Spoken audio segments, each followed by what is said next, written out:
పవన్ కళ్యాణ్ గోపాల గోపాల సినిమాకు ఒక ఒక విధమైనటువంటి మార్పు, అంటే చాలా పెద్ద ఇంట్రడక్షన్లో ఆ థియేటర్లోనే తట్టుకోలేనటువంటి పరిస్థితి ఉందని ఒక అంటే జరిగింది. అది ఎట్లా జరిగింది ఏంటి అనేది మీరు ప్రత్యక్షంగా చూసిన వాళ్ళు ఏ విధంగా జరిగింది? మేము మా టీం అంతా ఇక్కడే ఉండేనండి. అయితే గోపాల గోపాల రిలీజ్ అయినాడు, మార్నింగ్ షో నాడు పవన్ కళ్యాణ్ గారి ఇంట్రొడక్షన్ సీన్ ఒకటి ఉంటుంది.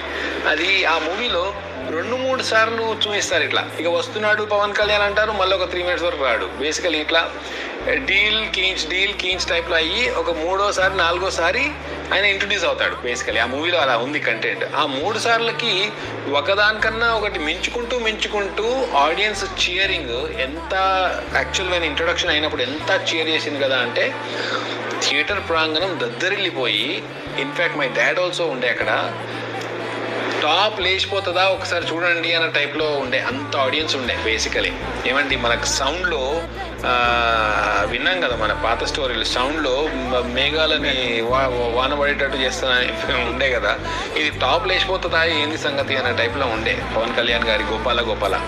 సో